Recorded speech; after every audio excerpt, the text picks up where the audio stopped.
following show contains adult content. It's not our intent to offend anyone, but we want to inform you that if you are a child under the age of 18 or get offended easily, this next show may not be for you. The content, opinions, and subject matter of these shows are solely the choice of your show hosts and their guests, and not those of the Entertainment Network or any affiliated stations. Any comments or inquiries should be directed to those show hosts. Thank you for listening.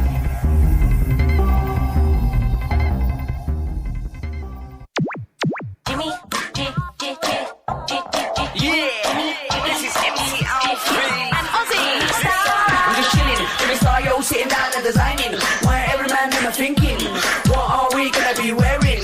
Yo, I'm a Liverpool MC, you can't test me. Big up the girls inside the party, let's get down to crazy Jimmy. Big up myself and known as Alfie, the one and only, the Turkish MC. Always love the clothes of Jimmy. Bitch, I'm your wanna be, Jimmy Star, new celebrity. We'll take you out to Jimmy Star. Hello. What's up, everybody? Welcome to the Jimmy Star Show with Ron Russell, bringing you the good times in music, fashion, pop culture, and entertainment. We got a great show for you guys today. Let's just say hi to everybody and hi to the chat room. Don't forget to introduce Astro. First, we have our cool, outrageous man about town co-host, Mr. Ron Russell. And my assistant, Astro, who's seated next to me. And we put a pillow up there for our him. 7-pound little terrier poodle mix. And he was a rescue. And he's the best thing we ever rescued. Please go out and rescue a dog. They give so much love. And you know, everybody needs love. Right, Astro? Give me a kiss. Absolutely. Lips, kiss. So you get those lips and you feel so good when they kiss you. Okay, folks, we're going for a good show today, I hope. Absolutely. Let's say hi to the chat room. Lots of people in the chat room. First, say hi to B. Claudia's in Germany. Hello, B. Cindy Lady Lake is in Florida. Teresa Sabin's in Florida. Dawn Hins in California. And Angie Baby will not be with us in the chat room because she's an astronaut now going to the moon or Mars. No, really, she's working. She has a job now working with astronauts, I believe, in Colorado, something to do with the space shuttle. I think that's exciting. So good luck, Angie Baby. Good luck to you. JB, Julia's in the chat room. Backpack John, Boomer Mays, the football players in the chat room.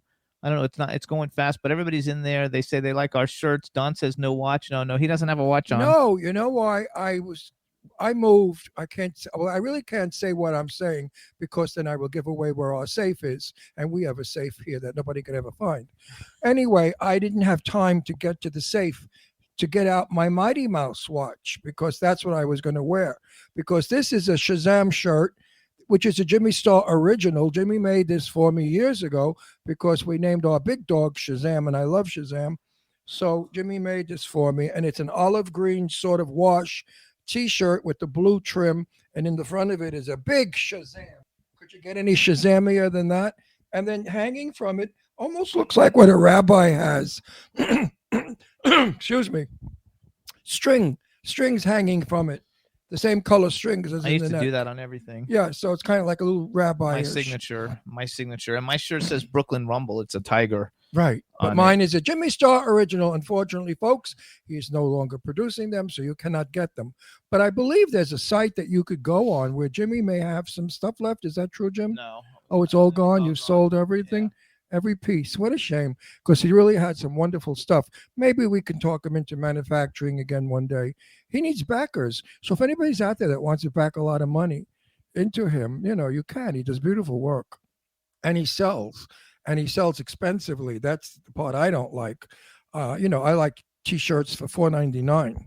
And then Jimmy laughs about that when I say, can't you make a T-shirt for $4.99? Give a shout out to Stefan is listening on the W4CY because he can't get in the chat room. So what's up, Stefan? Hey, Stefan. Good for you. And want to thank everybody for hitting the Jimmy Stars World website because we've been putting out a lot of new material on there. And we got like almost 1 million hits, I think, in the last week. So thanks everybody for doing that. I must say, when Jimmy and I fight on this show and I get really ornery and nasty, it's not real. So please, folks, don't be offended or upset and say that Ron Russell's so mean to that Jimmy Star. Watch, I'll do it again. Listen, Jimmy, don't you direct me around. I mean, I don't want you to direct me. You understand? I'm going to put this fucking mic right up your ass if you direct. See how I do that? It's called acting. He can turn it on in a second. I'm an actor. And he's like the greatest actor on the planet. Yeah, and I do that because it excites a lot of crazies out there. I get fan mail saying, I love when you and Jimmy fight. It turns me on. It's funny. It's hilarious. Especially when you call him nicknames like Miss Queeness or Queenetta or or a mariconeta. they love it. Why are we so dark, Jim? We're not dark. I look dark. I don't know. How come we're not lit right? Anyway, I can make that brighter. I cut all my hair off, folks. Couldn't stand it anymore. I mean, years ago I had shoulder length hair and I used to pull it in a ponytail. It was okay. Now with this sort of medium length hair, that's better, Jim. Oh yeah, much better. It itches. It itches me like crazy. I think when you get old, your hair turns into cotton candy. I used to have beautiful, thick, wavy, oily hair, Italian, very wavy and beautiful. Now I have like cotton ball. I look like a Q-tip. No, really. That's what happened one time. I went to the movies here in Palm Springs, and a friend of mine said, my God, look at this room. It looks like a box of Q-tips, because everybody was old with white heads. That was funny then. If you're not funny, screw you. Anyway. So we want to tell everybody. So we have two great Are we guests. still dark, or am I losing my vision? I don't know. Am I going blind? Folks out there, do we look dark to you? They said we look great. We don't look bright. We look dark. Jimmy, that's it. Up those lights. usually don't tell No, it's still not bright. I think I'm losing my That's as vision. bright as it's gonna get. I think I'm going blind. Oh, we're a little bit crooked again. She says, "Okay." You're crooked. One day we'll have a studio again, and we'll Okay. go to a studio. Thanks, Roxy. So, And maybe it's my vision, but I see us as dark. Do you think I'm losing my sight? no, we're fine. Look at it. It happens when you turn It's 40. it's hard to see it now because that's so bright. No, when you turn 40, you start to lose your They sight. say it's bright enough. So listen, everybody, we got a fun show for you guys. We have Danny Pintauro coming on. If you guys remember that show, Who's the Boss? He was one of the stars of Who's the Boss for many, many years on television. He was also one of the stars of Cujo, which is like an awesome movie with Dee Wallace. So it should be a lot of fun. And then for all you horror fans out there, we have James Jude Courtney coming on, who is Michael Myers in Halloween Wow. Kills, and the new one, Halloween Ends. And so I think that's going to be a lot of fun, and I'm really looking forward to it. I know Dawn Hinton's going to like him a lot because she's a horror fanatic like I am. So it should be a lot of fun. That was pronounced Dawn. He pronounces Dawn as Don. Dawn. It's not D-O-N. That's a man. D-A-W-N. She's Dawn. Pronounce the W. Dawn. Dawn. Just like when he says whores. Horror. Yeah. I mean, he said like, oh, she's a big whore fan. And people say she's a whore. I mean, a whore fan? And I said, no, not whore. He pronounces horror as whore. Horror. Anyway. It's a Florida accent. Down in Florida, they're not educated well. Yeah, right.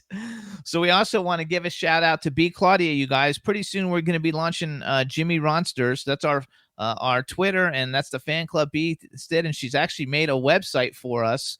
It's beautiful. We don't have it all quite ready to go like live yet, but lots of people contributed like quotes and stuff for it, and she put a lot of effort into it. And so hopefully by next week we're going to actually I'm telling you, debut JimmyRonsters.com. You got to go in business, B. She is in business. No, I mean for doing this for everybody and charge them, because she really puts out a lot of work for a lot of people who I think sort of take it for granted. A lot of people are in Florida too. No, but they take it for granted. A lot of people, the nice things that she does, and it's like, She's fabulous. oh, that's B. She's cool. Give her a little bit more than cool. B really works hard to make everybody known to She everybody. has a company called Elf's Lab, you guys, and she's and phenomenal. please support her. So if you're out there and you need PR and you want to Not be PR. well, it's sort of a PR. No, graphics and design Yeah, and but websites. she writes about everybody. She gives free PR, babe. That's PR. When you write about someone and say nice things about them, that's publicity. And that falls under the headline of, see how we're going to fight now? Watch me turn it on. Listen, Jimmy, don't you argue with me anymore, because I've had enough of you. I will not argue. I'm divorcing you. Hey, and everybody out there, give me some money for a divorce. I can't stand him. Please help me. Get me out of this marriage. I'm just... See how nice it is to We act? love Acting B. is fun. That's why I cut my hair, folks, because I'm soon to start a new movie of which I'm not allowed to speak of, and I have to be sort of, shall I say, strange looking, as a very strange character who a character who is suddenly discovering something that it will kill everyone in the planet Earth. That's what it is. So, of course, I don't wear it this way. I wear the front straight back with the short sides, and it looks very effective. It looks very, very intense. That's the word. Anyway, when the film is ready to be shot, we won't talk about it while we're shooting it because we're not allowed, but we will definitely talk about it when it's over. And the film has to do with not a river, not a ocean and not a brook. Actually, you can talk about that movie. I can't talk about that movie. Yeah, you can. No, I cannot. Okay. Anyway, it's called Red River. So if I get in trouble, I get in trouble. No, Ming wrote it. Ming Ballard wrote it. And was that a guest last fabulous year. director who is going to direct me, and I can't Jennifer wait. James Jenny James, who I love, brilliant director. and Jack O'Halloran's in it. And Jack O'Halloran is in it. He's the star of it. We can't give too much away. They're going to get me in trouble.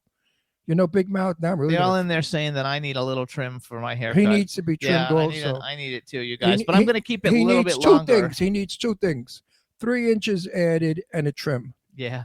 So we want to also say hello to Dave Hughes. That was a dirty joke. Dave Hughes has joined us, and I see that our first guest is here. Before we bring him on, Hey, let's just first do a big guest. quick. So you guys can listen to the Jimmy Star Show on iHeartRadio, Apple Podcasts, iTunes, Spotify, Amazon Music, YouTube, Google Podcasts, Radio Public, TuneIn, Pandora, Amazon Prime, and SoundCloud. And Jimmy's phone number is in Macy's bathroom in the men's room in the stall. no, it's not. Yes, it is. If for a good time, call this number. Yeah, It's your number. Right. Watch out, Anyway, Astro. we're all over. We really have gone from a little teeny weeny radio station in Florida to big time. I mean, being Emmy nominated and being 3 years in a row, the best web show. I'm proud of us. I really am.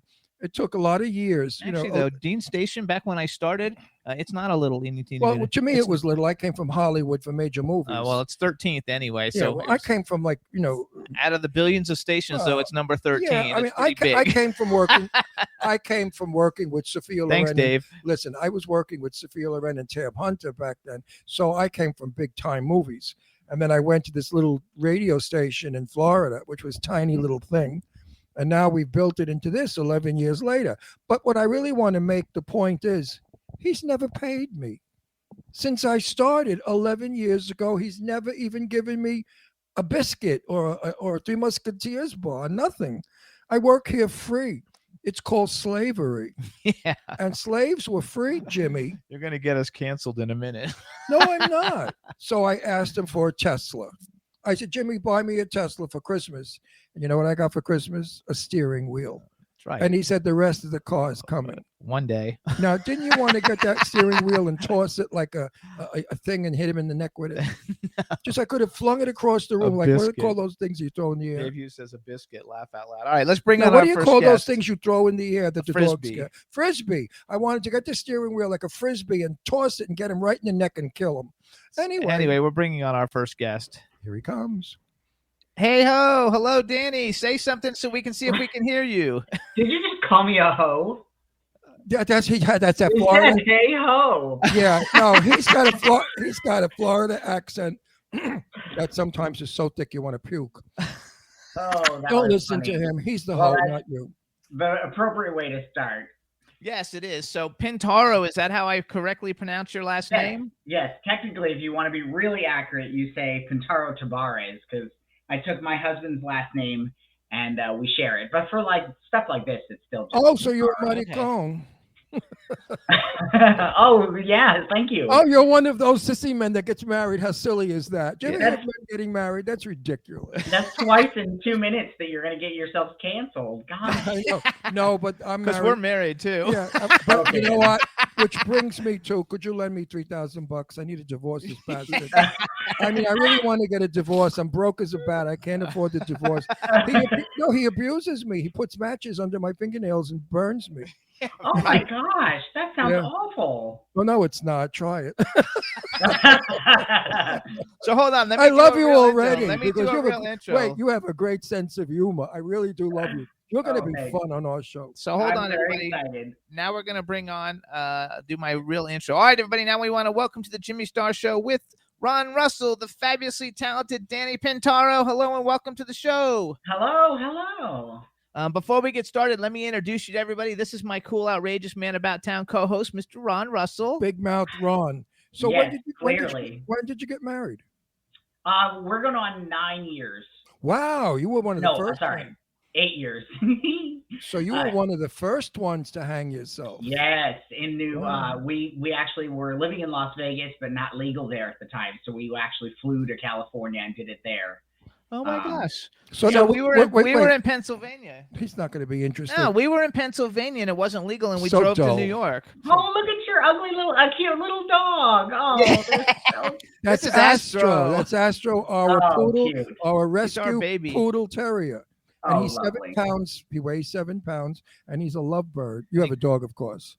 I have 3 of them. Yes. We Of do course, too. We have 3 also. Oh, Must be a gay man This, thing. this is 3 our little dogs. one. This is our little one, and we have a 130-pound like Brazilian Mastiff, and then we have a 35-pound terrier, and then we have a 7-pound, and the All right, but I 7-pound want runs to the ask show. you a question. Yeah, Weren't that's the you, same for us. Yeah. weren't you worried about your career when you came out that you were gay? You know, there are homophobic jerk-offs out there. Oh, there's a few. Yes, especially back then. Right. It came out in 2003 on Oprah. That was No, a very, that was a that very was a separate daring issue. thing. That was a whole other topic. Oh, we got to go back more than that. 1997 was when I was You out came with out in the Inquirer. '97.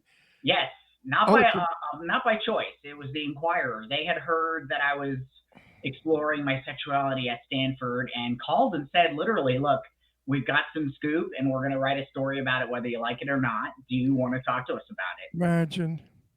Well, I was So in the a, media was shitty then too. I used to Yeah. I used to impersonate Jane Russell, the legend movie star, and I was in a club in Brooklyn, and they raided it, and a picture was taken of me being put into a paddy wagon, and Oh, gosh. it was in the movie called the magazine called The Star, and there was the Oh, yeah. picture of me, and the Star said Jane Russell is a man. I mean, and Jane Russell was my best friend. So I showed Jane the picture. She went hysterical laughing. She said, "Oh my God, Ron, that's the best." She said, "That's better than me going to the moon." You cannot trust the thing that the Star says. Horrible You just rag can't. sheets. They Yeah, destroyed careers. They Oh, were yeah. ruthless people. And you know what? I met one of them, the wife of one of the magazine people. The owners. In Florida, there was a store there where you bought all copycat furniture. I forgot the name of it. And she was in there buying stuff, and we became friendly. And when I found out that her husband was the one that edited and did all of the shit out of Florida, I wanted to really get political and say, how dare you? But it's not her fault. She just spent his rotten, dirty money.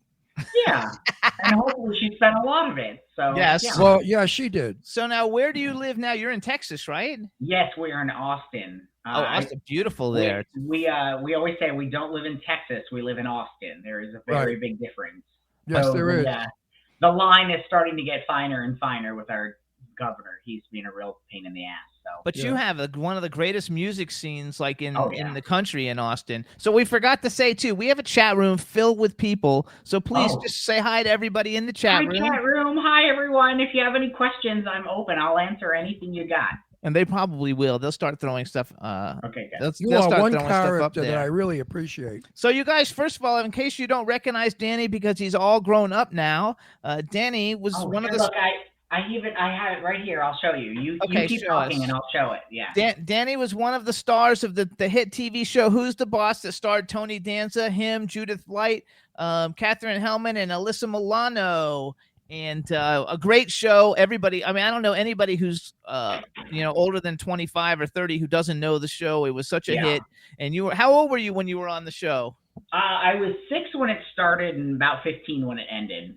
So that's a huge run too. And I was about 40 when I watched it. Okay. I watched it with my daughters. I know, but you wouldn't have been 40 because my daughter Leslie loved that show. You may have been watching the reruns. No, my daughter Leslie is 52 years old. How old are you? Okay, then yeah. And she was about 7 or 8 when we used to watch Who's the Boss. Yeah, perfect. And timing she loved that show. So Leslie's going to be thrilled that you're on our show. Actually, I'm 46. I just turned 46. Happy birthday. Oh, well, I'm 81. I'm 81 and a half. He's 81, look so he at could. you. And a half. So I've seen. You a don't lot look of, a day over 81. I mean, the half. The doctor. My doctor said that to me. Our resident He called me perv. 81 and a half. I wanted to punch him in the face. I said the 81 is bad, but the half kills me. So our resident perv, Dave Hughes says Melissa Milano is freaking hot, and she is, and she follows me on Instagram and stuff. She's very nice. She You doesn't guys- work anymore, though. Yeah, does she does. She does. She still does. work? Oh, She's yeah. got a movie coming out on Thursday. There's a movie coming out on Netflix Thursday. Is it a movie or a TV series? I'm not sure. I just saw the post this morning that it's coming on. I think you're right. I think it's a TV series. So first of all, Well, we Italians root for each other. Oh yeah. So I'm glad that Milano is working. How about you? yes. You working? Not well. It depends on who you ask, and it depends on the day. If you asked me in December or in November, I would tell you yes. I was working as a vet technician. Been doing that for 4 years, teaching high school students acting and film acting, and driving for Amazon on the side. So you don't want to do film work anymore? Well, that's why, if you ask me in November, I would say that. But I've made some changes, and we're going to see. This year's hopefully going to be filled with all kinds of new things. We're going to see what happens. Well, I think you should. I think you should be back in a series because you're a talented fella. You've had a lot of years' experience, and that's a sin to waste it. And I would love to see you in a series. And guess what? I'd love to see you in a gay series. I have a good friend. Great. No, wait a minute. I have a good friend of mine, Stan Zimmerman, who's a writer. You must know his name in Hollywood if you're familiar with Hollywood. Stan has written the Golden Girls in Gay, which is called the Silver Foxes. Silver Foxes. And I've heard about that. Yeah. Yes, and I was up for one of the characters, which I believe was B. Arthur, because of my Brooklyn, New York toughness, and it was going to be all about gay people, but intelligently done. And Leslie Jordan, I feel like, was somehow. I'm going to pass your name on to Stan. Okay, great. That would be wonderful. Because we want an all-gay cast. Today gays play gays, Indians play Indians, and Martians play Martians. That's how it should be. Well, so we're going to do that. Are Martians, though? That's a good question. Well, when he's got Silver Fox up and running, it will be basically anyone who is gay is gay. Yeah, in that for sure. in that show, which is so wonderful. First of all, I put your name. So I produce a lot of films. I have like 9 in different stages of production right now, and He doesn't look it, but he's good. And because I have, because we have this show, I have ways to get in touch with a lot of celebrities because we have 2 celebrities on every week without necessarily having to go through agents to find out if they're interested. And I have this list destroy of everybody. like 400 actors, because people come to me all the time and say, "Who's been on your show that maybe we could use?" So I'll put your name on my list that I put out. Great. I would love that. Well, you have a good work credit. You have lots of good work excellent credits. Work credit. That show was a big hit. How many years did that show run? 8 years. That's a long time. That's a long time for a TV sitcom. The only hard part, well, I guess it's not really a hard part, but the only hard part will be that it's just been 20 years since I've done any kind of acting. So I've got to have a good team of people behind me who are like really ready and willing to like figure out how to revive. No, you know what? You're nuts. It's like riding a bike. I made a movie. Yeah, for me, for sure, yeah.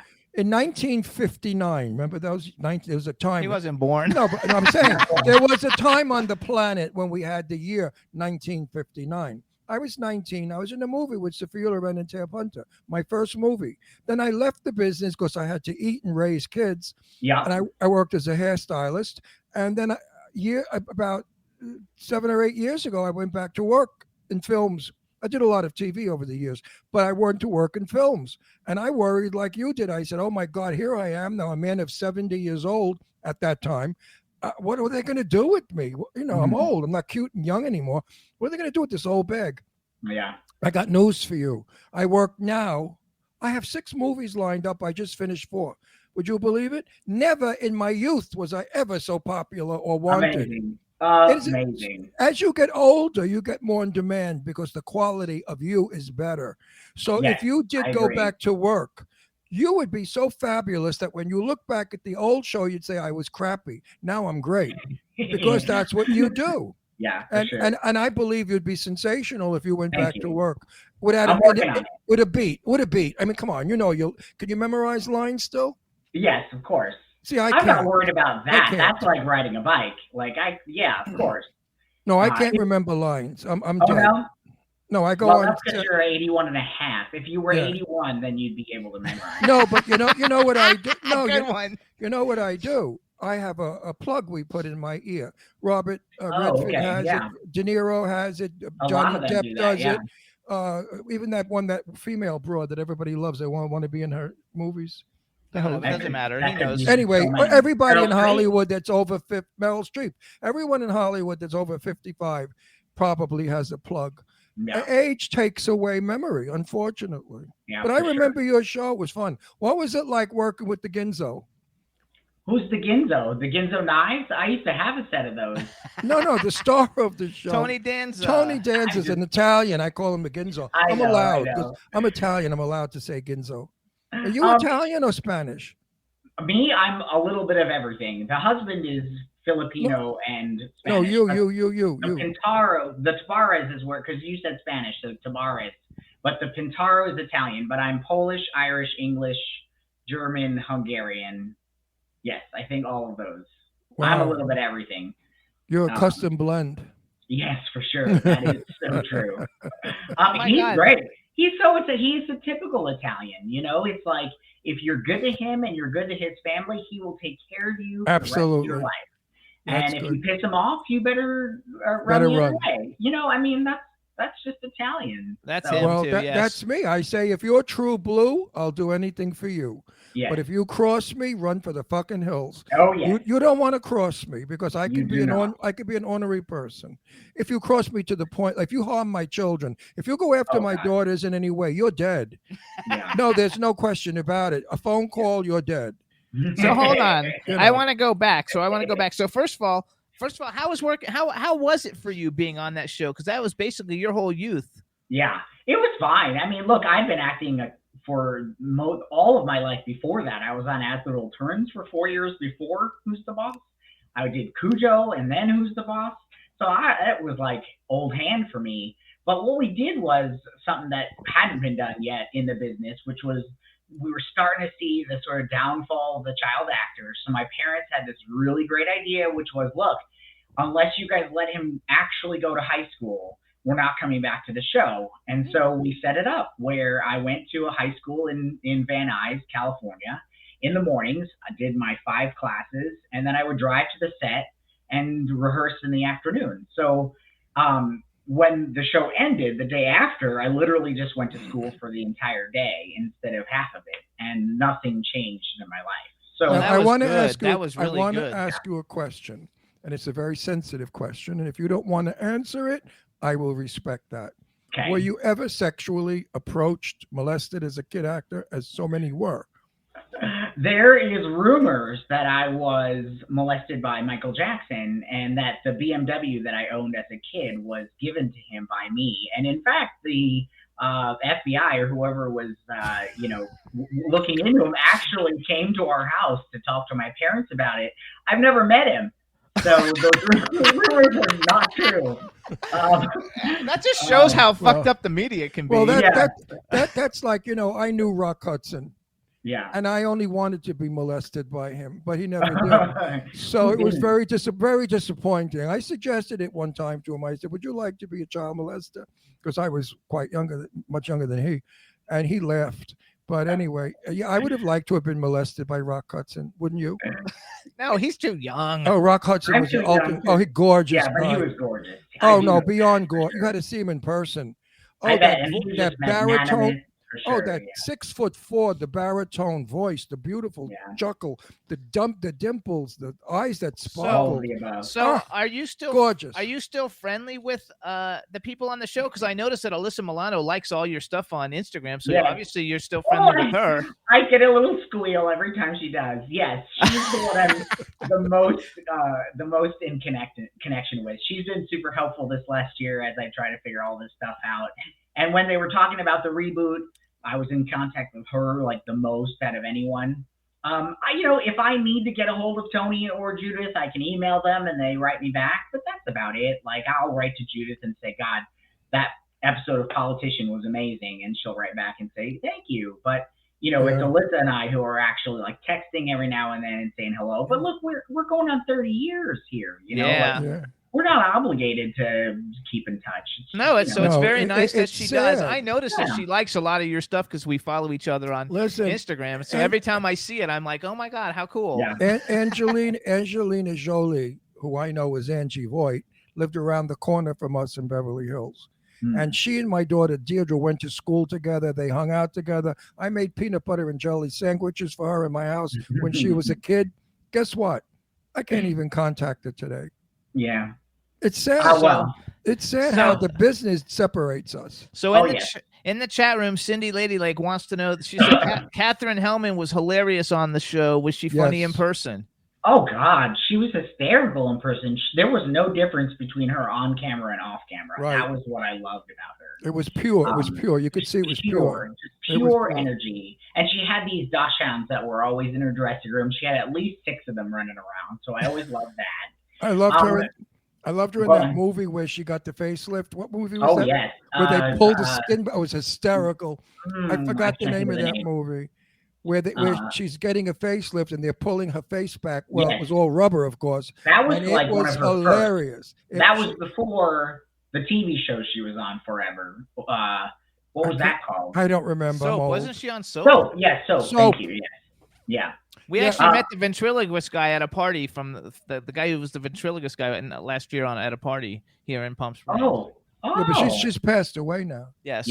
Which is sad. So okay, so I have we have another girl in the chat room, Dawn. Everybody, they all want to know about Cujo. Okay. So Cujo is a great film. First of all, they want to know how was it working with the dog, like working with like a big old dog that. And how old were you when you did Cujo? It was right before Who's the Boss, so I was about 5 and a half, and then into 6. Man, I do a lot of these horror conventions, and I love telling these stories, but like. My favorite thing to say is that Dee Wallace actually, to this day, still says that I was the best child actress she worked with, and she's worked with some pretty good child actors. Big ones. Yeah, she's got E.T. She's got a lot of them. Yeah. It was, I had a blast, which is so funny to say. Every time I'm at a convention, someone asks me how traumatized I was by filming that movie, and the answer is I wasn't at all. There were 7 dogs. There was a man in a dog suit. There was a dog in a dog suit. There was a mechanical dog. And I was just so fascinated by the whole process. And, they cut those Pintos in half so they could like film from the inside. And I was just so fascinated by like half a car. And the dogs were like the sweetest things ever. They could care less about us. They were trained to go after these little mice that had hormones on them, and they'd put that mouse in the car, and then the dog was trying to get in the car to get the mouse. So like, I mean, how could you be afraid of a dog? Look at this. I mean, dogs are so gorgeous. cute. I have to watch Cujo again now, though, just because we have you on the show. Because first of all, we've had Dee Wallace on the show, and we see her daughter Gabrielle Stone at tons of events in LA all the time, and she's been on our show, and she's so amazing. It's kind of like our 6 degrees of separation. We love her. Yeah. Now, question again, and I just forgot it. Oh well. Hey. And you wanted to have? No, it was a good question too. I'm so upset. Oh, let me do a promo thing. You can curse. That's okay. Let me give it. So you guys. Wait. I'm a Snoopy Yenta. I want to know how you met the husband. That's what I want to know. Fuck the other shit. Oh, that's a good question. Yeah, I want to know. Did you meet him in passing or what? You plug your whatever, and then I'll tell you the story. What were you? Oh, I was going to plug you so you guys, the way I found Danny, you guys, is on Instagram and TikTok, you guys, and he puts his TikToks on his Instagram, so you can just follow him on Instagram, but you can also follow him on TikTok. He's at Danny Pintauro, DANNYPINTAURO. What first grabbed me is the fact, like around Christmas, and he had like his nails painted all different colors and everything, and I just thought, oh my God, he's going to be so much fun. He would be such a great guest. Him. Oh. You had your nails in different. Yeah, look, he's got. These are my New Year's nails. Yeah. Oh yeah. They're green and blue and black and all kinds. That was for Christmas. Yeah. Yeah. I'm having a blast. It's there's a really good TikTok on there yesterday. Like I'm having a good time, but somebody was like, why aren't you? Really? Who cares? I want to know about the boyfriend. No, I want to know. I'm dying over here. How'd you meet the boyfriend? Jesus. It's not that exciting. So I was selling Tupperware at the time. Yes. Tupperware. 100. Yes, I've tried it all. Trust me. In the 20 years since I've tried to be an actor, I've tried it all. So I had a Tupperware party in Vegas. I remember that. Invited. And we had a good time, but I talked to him for like a second because he didn't want to buy anything, and I'm like, well, I don't have time for you, so I kept going. Cheapskate. Well, exactly. So he friended me on Facebook, and we started playing Words with Friends on Facebook, And he moved to Phoenix, and we were doing that there. And then he moved to Vegas. He moved back to Vegas. And the day he moved back to Vegas, I said, look, if I win this game, you're taking me out to dinner. And I cheated, of course. He took me out for sushi. And a month later, he moved in because he had just moved back to Vegas and was trying to figure out where to live. And then a year later, he proposed, and a year later, we got married. Is he cute? Is he cute? Yeah, he's cute. Super cute, yes. Yeah. He's very unique. You guys can find him. He's got pictures on his Instagram, so follow him on Instagram, and then you can see pictures. So now, are you going Filipino Spanish. Are you going to adopt any kids? God, no, we're too old for that. Too old for that. You think? I don't know. There was a moment where we wanted to do that, but we just love our lives, and it's already hard enough to find someone to watch the dogs. Never mind finding someone to watch. Yeah, the we kids have that. when We we're on have the that trip. No, but problem too. I asked Jimmy. I said, I have 2 children, 2 daughters who are fully grown. They're older than I now. But anyway, I asked Jimmy, did you ever want a kid, miss a kid? He said, no. I said, because if you wanted to have a kid, you could have, inseminate some broad and get a kid. He doesn't want it. There's just some people that don't want children. I don't understand it. I mean, I love kids. My kids. In my 20s, I would have loved to. In my early 30s, sure. But I'm 40. My husband's 52. Like, how old is he? Time for 52. that. 52. So Yeah, the we kid ain't is got time 20. for that. Wait, 52, 62, 72 to have a. You could. Yeah. There's You a lot could. of a lot of senior citizen parents around. I'm one. Yeah. No, for sure. Now, I've never wanted, but I love animals. I've always had dogs. We have 3 dogs. What kind of dogs do you have? Yeah, those are our the kids. Yeah, what kind of dogs do you have? We have a mini schnauzer. Oh, that's what I used to have. That was my first dog. Was a mini schnauzer. Oh no, God, a mini schnauzer. What am I talking about? That's my old dog who died. We have a Chihuahua mix. We have a purebred wire hair terrier from what's that place called? Wire hair terrier dogland. Nation capital, the Washington. Puerto Rico. Oh, Puerto Rico. Okay. And then we have this weird looking mini German Shepherd thing that we got from when I was working at the shelter. That's fun. Yeah, our middle dog, Brandy Girl, she's part terrier, and she's the most beautiful thing. She's like a dust mop, a big wall hair. You see her 2 black eyes and her little nose, and she's the sweetest girl in the world. Yeah. I mean, she's a gentle love bug.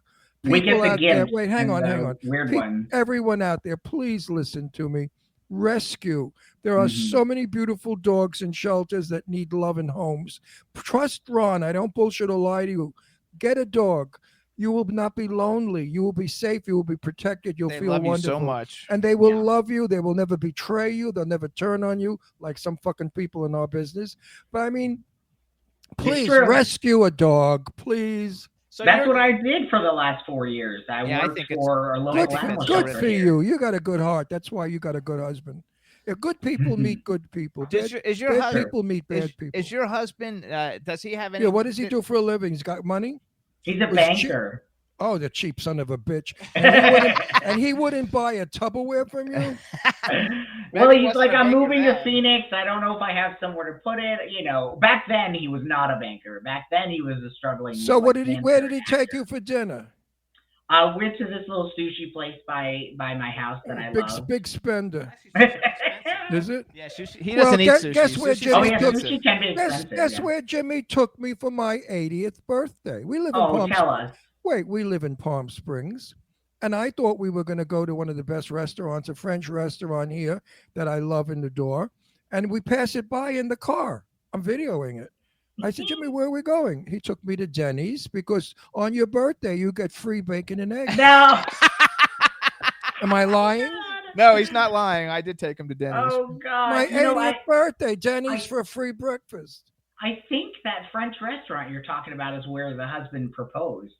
Oh, I love, should we give them a plug? Oh, that's nice that you. I hate to give them a plug because they don't give you a breadstick. Well, La Valerie, but they don't give you a breadstick for free for plugging them. I mean, really, we have, listen, right now, over 5 million people all over the world watch our show. Live, some, and most, later in syndication. So if I say La Valerie is a fabulous restaurant, that's at least a $65,000 plug. And I don't even get a breadstick. I want to go back a little bit. I want to talk about. So my mom watched As the World Turns for her whole life. Yes. And I yes. used to when I was in school, I would like when I was in college and stuff, like I would skip class to watch As the World Turns in General Hospital. and Oh, stuff. nice. Okay. Were you on As the World Turns when Meg Ryan was on it? I was. Hold on. Look at this. This is so funny that you say this. Hold on. I got to find it. Hold on. It's right here somewhere. I just found it in a box, and I was going to post it for everyone to see. Here it is. Here it is. Well, first of all, here, I also found this. I was looking for this. I had a picture from Betty White. Oh, It's glaring. I just did a Hold TikTok it, of hold her it. and I- no, she's holding an orangutan. No, but hold it differently because it was glaring. We couldn't see it. Oh. Yeah, we had lights. There you go. There you go. Now we see Betty White There With you an go. orangutan. and an With orangutan. an orangutan. But I just did a TikTok where I posted a video of her and I. She was on Who's the Boss, and she and I had a really hilarious moment together. So I did a TikTok where I talked about that. Yay, that's Um, awesome. But yes, here I just found this. Tilt the it other down. day. Tilt it down. Good. There you go. Good. There you go. You got it. So you can see Yeah. I'm there, the little one. That's Yes. Colleen Zank, my mom. And then right next to her, Meg Ryan. Oh yeah. So, How cool yeah. is that? Like I have to say, like Meg Ryan was my like growing up crush when I thought I was straight. That was never. When Which I- was never. I also like John Abbott from Young and the Restless. Oh, yes.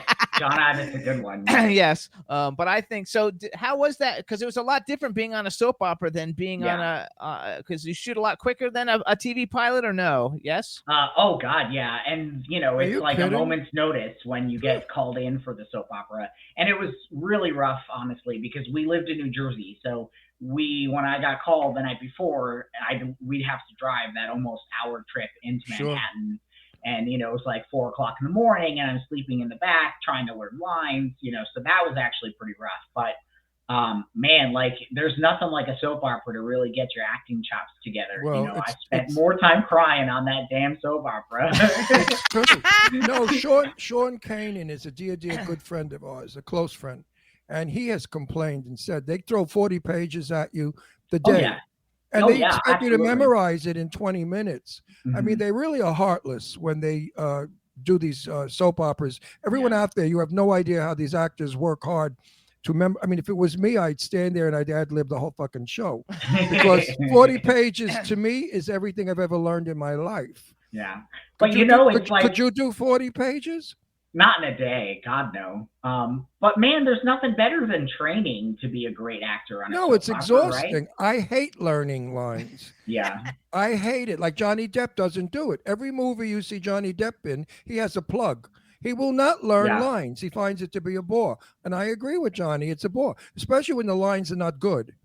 And you have Well, to memorize yeah. crappy lines that don't work. I mean, yes, for sure. You know, that so- I can't Goes disagree against your character, and you say, "What the Yeah. fuck was he thinking?" I'm gonna brag. writing this I'm shit? gonna brag a little more. So you were. I don't know if this is a movie. Is the Still Life a movie? with. The still life. The still life. What? Oh yeah. Yeah, sort of. Yes. So you guys, he did a movie called The Still. I'm only bringing it up because we've had a lot of these people on our show. First of all, Okay. so I used to be friends with Jonathan Davis from Korn. Oh, and, sure. Grant Kramer's been on our show. Terry Moore is a friend of Ron's. Good friend of Jason Barry, Rachel Miner. I think that's the ex-wife of the Home Alone kid, right? Macaulay Culkin. Yes. Yes. And yes, Robert actually. Miano. So he was in The Still Life, the Benneker Gang as a kid. Cujo, That we was my talked about. favorite. Was it really your favorite, the Benneker I Gang? love the Vinegar Gang. It was so silly, and we had, Andrew McCarthy, and it was like a road trip of kid family. I had blast. It was I don't orphans, know. right? Like orphans that wanted to Orphans, stay yeah. together, so they take off together, so Yep, they can and be I got together. to use paper, and they made the paper taste like bananas. 5-year-old. I mean, that was my favorite part of making the whole fucking movie. The whole movie. I You can like say love it. fucking. It's okay. We curse Then on you this guys, show. he was in Time Stalkers with John Ratzenberger, William Devane, and Lauren Hutton. Yeah. I love William was Devane. great. I met him in the Village, and he was quite an interesting guy. And you know Lauren Hutton.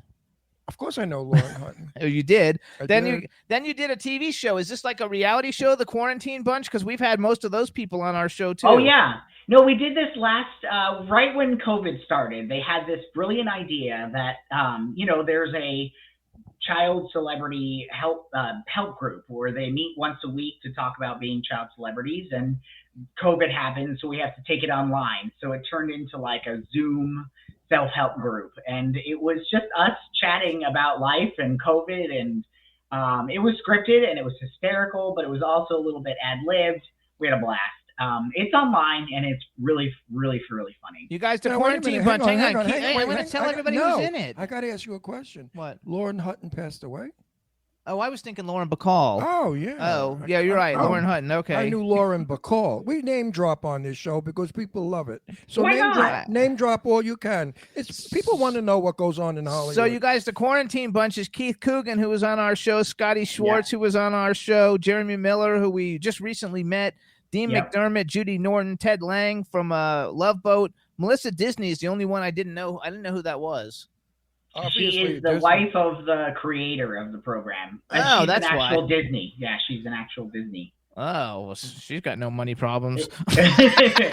He was also on The Secret Life of the American Teenager, Highway to Heaven. For like a minute. Highway to Heaven, that was amazing, yes. Were you on The Secret Life of the American Teenager with Molly Ringwald? I think so, but I had like one scene at a party with the gay kid on the show, and that was it. So I didn't With really the gay have much. kid. With the young gay kid. I can't remember his name. I'd have to go look it up. So when you were, how old were you? How old do you think you were when you figured out that you were gay? I was dealing with it in college, honestly. Before that, I was, there was stuff as a teenager that I was doing, like I was looking at that, what's that dumb magazine that comes in the mail, the underwear catalog. Oh, yeah. What was that called? International Mail. Yes, I used to sneak that. He knows everything. I used to have that too. Yeah. Let me tell you, Jimmy Starr, you know when he knew he was gay? When he came out of his mother and he grabbed the doctor's dick. Yeah. Oh God. That's when That he was knew the he first was. thing you reached for. That's when he knew he was gay. Now my whole thing was because I didn't know I was, like I didn't know what was the matter with me, but like I would like hang out with all my friends, and then I would like be in love with all their fathers. Like they would be, we would be 12, and the fathers would be 40 or 50, and that's who I liked. Yeah, no, I get it. And it was definitely like there's something wrong with me kind of a thing. So I just ignored it for a long time. I was That's what engaged I to be did. married to a woman, So was he. right before I was married for 16 years. I Yeah. was in total, not denial. I was in total, I'm not interested. And I didn't want to be gay because I came from an Italian Brooklyn background. well, yeah. Tough, wise guys. I grew up Yeah. with names that you read about in books. And these guys were like, hey, faggot, kill that fucking fag. That's how I was raised with that mentality. Yeah. And I wasn't ever wanting to be. And then when I was 20, I was in a gay club in New York, and I met Sal, who I was with for 46 years. And it was wonderful. It was, you automatically become who you are when it's important, when it's right. When it's right and it's important. And that's what happened with you. I believe Yeah. you and I share the same experience. So, Yeah. so you're like a genius kid though, right? Because you went to Stanford, and like, I mean, Stanford now is almost impossible, but I know it was hard to get in then. Oh God, it was so hard. It was so hard. I was a smart kid, and it's entirely because my parents had set this up for me to go to school. I graduated with honors from high school. I had like a 4.4 GPA, and Stanford like really kicked my butt. Like I wanted to be a veterinarian, so I got there and I started that track. And as soon as I started the chemistry classes, my brain like, what is it, left side, right side, whichever side it is that does math and science, it's like, no, we don't exist. We're not home. And so it was really disappointing. And I actually left because I was so disappointed. Went back to LA, and I'm like, well, maybe all I am supposed to be is an actor. And that didn't work out. So I went back to Stanford. And I said, look, it's Stanford. You got to graduate from Stanford University. Are you kidding me? So I went back and I did the drama major with a directing focus. So I became a really great director and graduated with a minors in English. And I graduated on time. So yeah, I guess I'm kind of smart. Good for you. Yeah, you're smart. Now, I mean, that's a big deal. before we run out of time and I forget, I want to invite Jimmy and I want to invite you and your guy to dinner at our house if ever you're in Palm Springs. Oh, I'd love that. I cook Italian. You're going to love it. My food's good. And I have some friends over, and we have everybody that you would probably know in the business I who would are love fun, that. nice, fun people. No vampires, no horrible people. We don't associate with backstabbing, no good son of a bitches that the business is full of. Oh God, they're everywhere. Anyone that comes to my home is a good soul. And Jim. Oh, I love that, and I have a lot of great friends who've moved there. So so when you come to, I'm serious. You have our contact number. Give us a notice, and if we are available, which probably we will, you'll come over with your guy. I'd like to meet him and ask him how come you didn't buy a Tupperware. I mean, you were after the guy. I mean, obviously he was into you. Now, what kind of stupid guy is he that he doesn't buy a fucking spoon? I mean, a spoon could have got him laid that night. You know? Well, yes, that's very true. So actually. it's true. So he didn't buy a spoon. I mean, I got to really talk to this guy. Wait, if I remember correctly, I think the Tupperware party actually turned into a sex party at the end. So there was that anyway. No. I love it. So have you directed any? I mean, you went to school to be a director. Have you directed anything? It was all stuff at Stanford. I moved to New York right after Stanford to try to be a director. And it's just so cutthroat there. I mean, I started meeting people who were trying to be directors and they'd been there for 10 years. And, again, I fell back onto well, maybe I'm just supposed to be an actor thing. And that didn't work out either. So I've had a storied situation. Like my relationship with the business is very, very storied. And it's taken me a really long time to come to a place where I feel like I'm ready for the right reasons to try again. So you need to get I don't think you have. I think that's the wrong word.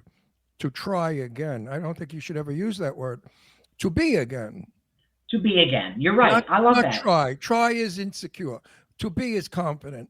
There's no reason why you can't be in something. I mean, you're right. You're good looking. You speak well. You can in the chat room. They're saying you're cute as a button. Yeah, and you can remember lines. Yeah, I think no reason why you can't work except for the fact I completely agree. It is all about the mindset, for sure. I agree. Well, now that we are fighting for gay exposure in film, we're sick of looking at straight people getting divorced and killing each other. We'd like to see gay relationships on film. So we're working on that now. The way black people wanted to see blacks in film and Hispanics in film. Well, we would like to see. But we don't only want to be the serial killer or the people who have weird sex. I mean, and I feel like that's why this is a good time because that stuff is starting to appear like really juicy, solid, great characters. I was approached by a pretty famous writer who is in the process of writing a comedy thing, and it will be only with gay people. And of course, it's going to be filmed in Palm Springs because this is the gay capital of the world now. It sure is, yeah. And we can it's almost going to be a reality show with a script, which most reality shows are scripted anyway. Yeah, of course, yeah. So when that happens, I'm going to call you and tell you, hey, get your buns here, Mary, and let's see what we could do with you. Maybe I would love it. I also think as a director, you should find a low budget script that you could direct, and we can cast it and direct it and, something to get your chomps going. Cause probably nobody's. Don't waste your talent and don't sit home. What the fuck are you doing? And contact me. I'll help. That's what I came to. That's the place I came to is I'm wasting a lot of great stuff and I'm Get ready over it. I think so too. Listen, I went back to work at 75. Go back to work. It's fun. Yeah. I don't like the 16 hours. I can't do them much anymore. That's hard for me. That part, and of course, the freezing studio with the rain coming in, and you're getting all. But the reward is the wrap party, and the red carpet because I get to see all my friends in the business, and I love it. And that's the fun part. So if you find working is tough, think of the fun: red carpet and wrap party. I want to tell you too. They love you in the chat room. They're all. I love you too. And I don't love you in the sense. Really good time. I don't love you in the sense of I want to marry you. I love you as a fellow, as a brother, as somebody who I can relate to. A brother from another mother. Yes. No, I feel everything you say. I relate to everything you say. I can probably read your mind easily because we're the same. And they love your hair. They love everything. So let's do this. This is something I like to ask all the actors who come on the show. Okay. Bucket list. I mean, you've worked with a lot of cool people. Bucket list, male and female. Who would you like if you could work with anybody? Who's two people, and they could be living or dead. They don't even have to be. And then what movie? If you could have been in any movie ever in history, what movie would you have liked to have been in? Oh, wow. What an interesting idea. Well, so an interesting story is that I actually auditioned for What's Eating Gilbert Grape. And One of my favorite movies. But that's what got Leo his start, So if I had gotten the part, I could have been Leo DiCaprio. No, but that's always one of the ones where I've said, gosh, I would have loved to have played that part. I definitely think in terms of actors that I'd love to work with, Patrick Stewart and Ian. I think Ian, Patrick, and I in a movie would be so cool. Absolutely. God, that would be so cool. In terms of actresses, God, the list is long, but I feel like any of the like really sincere big names that I've heard are really great to work with and that are super giving and present and not sort of doing their own thing would be wonderful. I can't even narrow it down. Alyssa again for sure. I think Alyssa and I doing something on our own that is not Who's the Boss specific could be really great. So I'd love to figure out what absolutely. that is. How about Angelina Jolie? She's very giving on set. Is she? Then absolutely. Yes. She has a great empathy for actors. If they fuck up a line, she never gets angry or makes a face. Awesome. If somebody falls down on the set, she's the first one there saying, "Are you okay?" I mean, Awesome. I love this girl. I watched her grow up in my life. And she's a kind-hearted person. Nothing what the press writes about. It's all bullshit. I want Julia Roberts. No, I don't know if she's nice or not. Angie is one of the nicest people Julia, you will she'd ever be great. meet. Julia I feel Roberts, like Meryl Charlize Theron. No, I don't know. Charlize seems a little too like. I heard bad about her. They say she's not that friendly. Yeah. But Sandra Bullock would be fun, I think. Oh, yes. Charlize stays in her trailer. She doesn't talk to the. Oh, interesting. She doesn't work. I don't care for that. In terms of a project, like I will do anything it takes to get into a Star Trek of any kind. Even if I play a Ferengi, I will do it. That's just always been a life. Do you watch Star Trek all the time? I do. I watch Discovery and I watch Picard. They're both terrific. Yeah. So that's why you picked. Do you Patrick watch Stewart. Ancient Aliens? I do. I love Ancient Aliens. That's his my favorite God, show. I told you. Oh, You and I are so much alike. It's disgusting. My favorite show. I never miss it. I love Ancient. He likes Ancient Aliens and the Searching for Oak Island. No, or whatever, I'm done with Oak Island. I'm a little over Oak Island because Me just too. Like, They've been playing with me guys too long. fucking get it together. Like, Exactly. It's not Listen, that hard. they dug up half of Manhattan to build the Twin Towers, and you can't dig up that fucking island to find a treasure. Give me a break. You milked it long enough, boys. You milked it. It takes them home. 4 episodes to reveal that they found a coin. Like, I mean, do you really? love it? Do you love it? Exactly. I'm over them. You know, I'm totally over them. But Ancient Aliens, I love 100%. Ancient. Like, I'm God. dying to meet him. He's got to be one of the most fascinating guys. I and met he's him, so the guy with sexy. the hair. Yeah, that's what's his name? I can't remember. Giorgio. Yes, I met him once. He is very, very nice. I didn't talk to him long though. He's a sexy guy. He's very sexy. The concepts in there are so interesting to me. Oh my God, he like loves it, and he loves Giorgio. Like he always tells me try to get Giorgio on. But yeah, like, I'm dying to get Giorgio on. To interview him. Do you know the haunting shows, the Bly Manor, and now he did Midnight Mass? What's his name? Yeah. The creator. God, I would love to work with him. I forgot. I saw though the Haunting Manor one. What is his name? Did you guys see Midnight Mass? If you haven't seen it, it's terrific. It's got some amazing acting in it. It's really, really great. And the concept is super interesting too. It's basically this like connection between religion and vampirism. And oh wow, I love that. That's some connection. Taking the blood of Christ literally. Right. You know what I mean? It's very, very fascinating. Yeah, go check it out. I love it. What's his name? I gotta look it up. I'll have to like look it up and see. I it's terrible. I run into people in LA, and I look at them and I know them so well, and I have no idea what their name is, and I feel so bad. So I say, "Hey, honey bun," if it's a girl, or sweetheart, or hey, beautiful, because I don't remember names. Isn't it awful? And the guys, of course, I say, "Hey, old buddy, how are you?" Like I ran into Fran Drescher's ex-husband in on Hollywood Boulevard on Santa Monica Boulevard with Jimmy, and I know him. So I'm talking to him. I remember his name. Now I know all about him. He was married to Fran Drescher. He's gay. He lives in Hollywood. I knew one of the guys he was dating. I've spoken. Has he ever been on our show? Yeah. He was on our show. I mean, I know so much about him. Guess what? But you couldn't tell me his name. I can't tell you his name right now either. It's funny. So here's right what now. If you said $1 million, Ron, his name is. What is his name, Jimmy? I don't know, but we got to go. So here's what we're going to do. Anyway, so you guys listen up, you guys. This is Danny Pintauro. His Instagram is Danny Pintauro. So is your Twitter, right? I followed you today on Twitter. It's all, which is terrific. I really want to get you involved in some stuff that we got going and see if we can get something going because. Yeah, and please come to Palm Springs and call us. I'll even buy a couple of Tupperwares. I don't do that anymore. Well, you could still get them for me. I have some in a box in the garage. Yes. We want to wish you all the best with your husband, and thank you so much for coming on this show. We had such a good time. Everybody loved it, and I'm ready to see you on the silver screen and on television. I'm ready. The number of people who've been saying that on the social stuff that I'm doing now, it's like really encouraging. So Will, that's Will right there. I didn't know who that was. He's in the chat room. Hey, Will, how you doing? That's his husband. Yes. There he is. Yes, he's stuck in the spare bedroom. He's got COVID. Listen to me. Will, feel better. Well, excuse me, everybody. Silencio. Who gives a fuck if he would have bought a Tupperware? That guy is cute. I wouldn't have given a shit if he didn't buy anything. And he could have taken me to Denny's on my birthday, and I wouldn't care.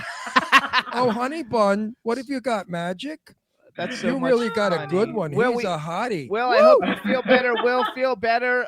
Danny, thank you so much. And we'll see Danny, I want to say to you, thank you for your openness, your honesty, and you being on our show and being a contributing guest. You've given us so much fun and laughter. You're terrific. I look so forward to knowing you. Yes, not seeing you, but knowing you, because I think that you could be one of our good friends for a long time.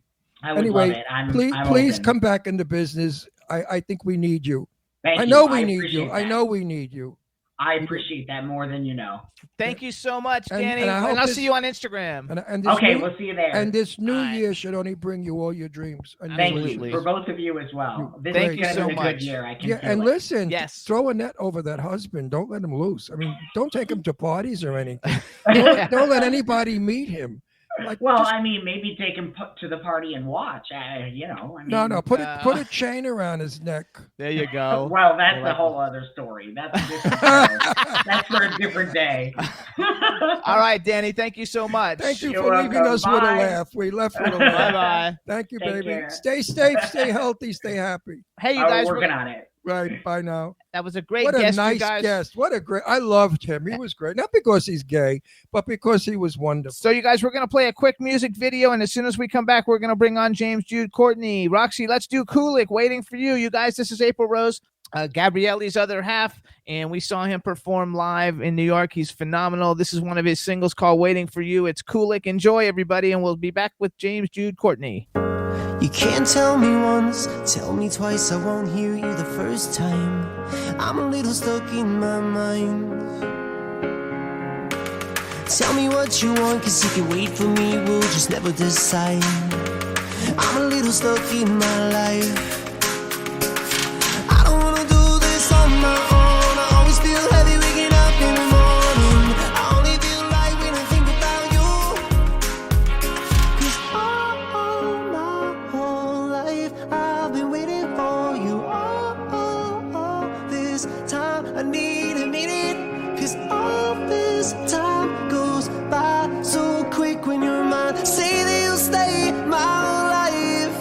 I've been waiting for you.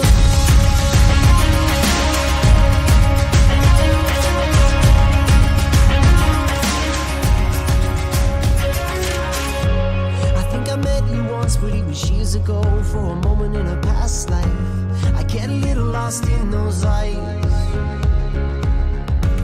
I know what you want, but if it's up to me, it could take just a little time. I'm a little caught by surprise. I don't wanna do this on my own. I always feel heavy waking up in the morning. I only feel light when I think about you. I don't wanna do this on my own. I always feel heavy waking up in the morning. I only feel light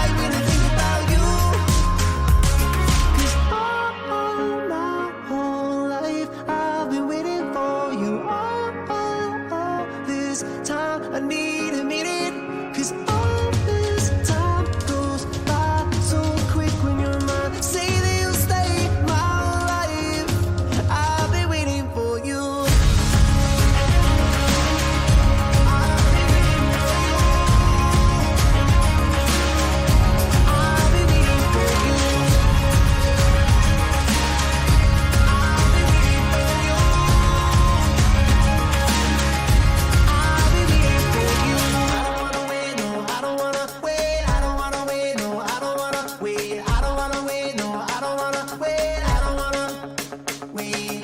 I don't wanna wait, no, I don't wanna wait. I don't wanna wait, no, I don't wanna wait. I don't wanna wait, no, I don't wanna wait. 'Cause all my whole life I've been waiting for you. All this time I need a minute. 'Cause all this time goes by so quick when you're mine. Say that you'll stay my life. I've been waiting for you. I don't wanna wait, no, I don't wanna wait. I don't wanna wait, no, I don't wanna wait. I don't wanna wait, no, I don't wanna wait. I don't wanna. I've been waiting for you. I don't wanna wait, no, I don't wanna wait. I don't wanna wait, no, I don't wanna wait. I don't wanna wait, no, I don't wanna wait. Yay, we're back. That was Kulik, everybody. The name of the song was Waiting for You. And now we're going to bring on our next guest. I'm super excited. Hopefully you guys are going to have a good time. Come on, Astro. Hello, hello. What's up, guys? Oh, good. We can hear you. That's awesome. So let me do a good introduction for you guys. All right, everybody. Now we want to welcome to the Jimmy Star Show with Ron Russell, actor and stuntman James Jude Courtney. Hello and welcome to the show. So stoked to be here, guys. Good to see you. Absolutely. So let me introduce you first, starting off with my cool, outrageous man about town co-host, Mr. Ron Russell. If you come to my house to terrorize me, I have a gun. Doesn't matter. And I'll make sure that you're dead. You're not coming back again. How come you keep coming back in every movie? Don't you ever die, goddammit? No, why would I? Come on, man. That's hilarious. How many times have you been your character? I'm about to do it the third time. So I did 2018 Halloween Kills, which was just recently released. And I'm leaving literally tomorrow to go shoot Halloween Ends. I'm so happy we got You're you right another before one? that. You're doing another Halloween? Yeah, Yeah, Halloween yeah. Ends is the next one. Wow. So hold on. Before You know we what? get wait. Usually by a sequel, they stink. Yours keep getting better and better.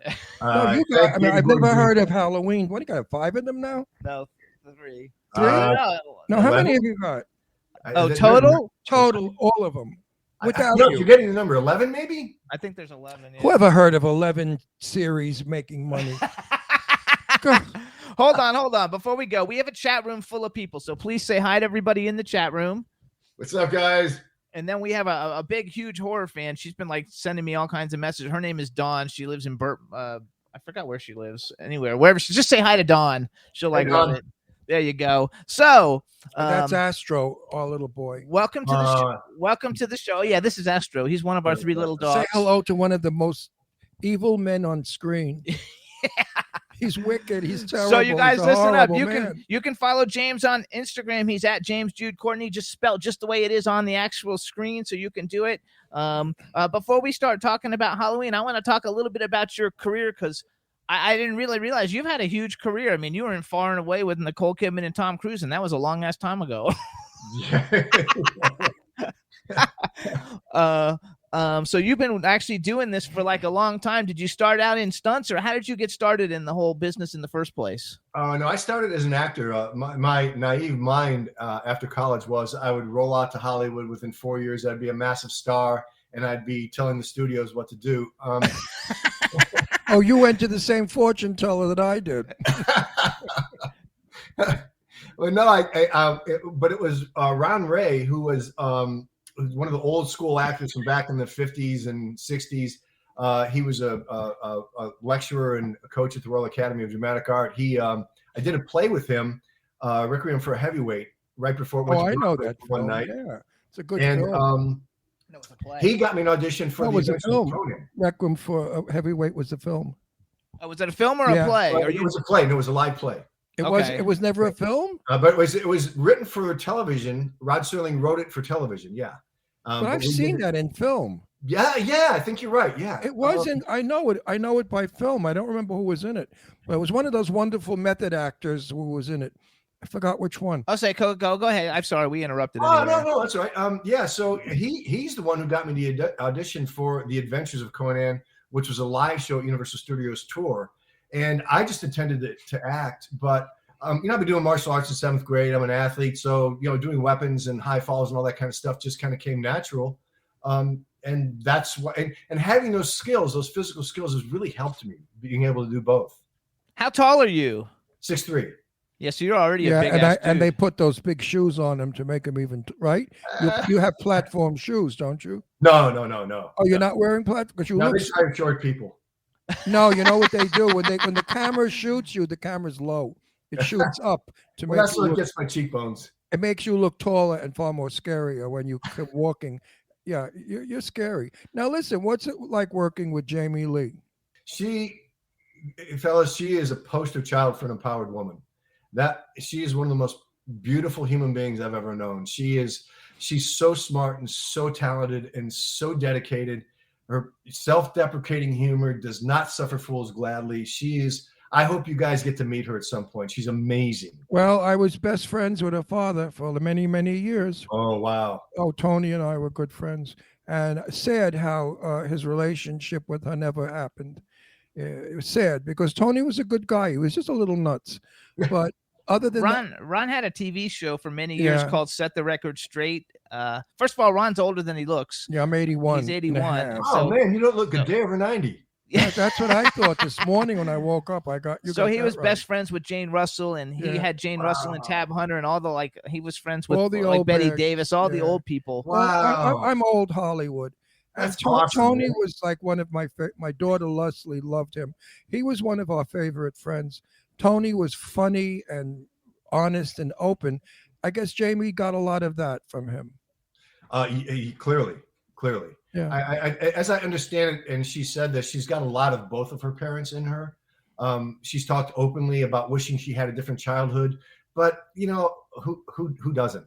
Yeah, a lot of people say that. Tony was a chaser, and he liked. I asked him. I said, "Tony, are you gay?" He said, "No." I said, "Well, I thought you said somewhere that you were gay." He said, "I never said I was gay. All I said is I like sex with everybody, and I don't care who they are." So men or women. It would be hard growing up. Janet Leigh. Tony said Janet Leigh turned their children against him, and he didn't leave them any money. When he passed away, he took them out of his will completely. So I'm sorry that he ended the way he did. He wasn't very happy when because I saw him right before he passed away, and he was in a wheelchair and he was not all there. I believe whatever the illness he had was disturbing his mind, and I think that he did that out of a disturbed mind. I don't think Tony, he loved his children from what I gathered. And if Jamie or anybody's listening, I want them to know this. Tony was a drug addict. He was an alcoholic. He was a womanizer. And who else in Hollywood is like that you know? No one I know.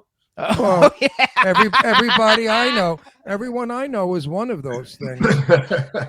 Not everyone. Don't be. Well, no, but Jamie Lee, I would love to meet Jamie Lee because I've actually met her. I would have so many stories to tell her about her dad that he said, because I'm an interviewer, and I used to ask Tony in private, like at lunch or something.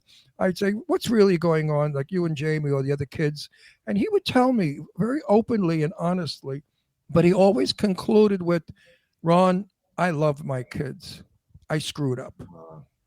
Which is nice. So I want to brag a little bit for you because everybody knows you from Halloween, but you've really done a lot of cool things, and I'm sure you're going to do a lot of cool things again after Halloween Ends is done. Then you'll go back into the market for other Meanwhile, things. each time he makes a movie, he asks for more money. I hope.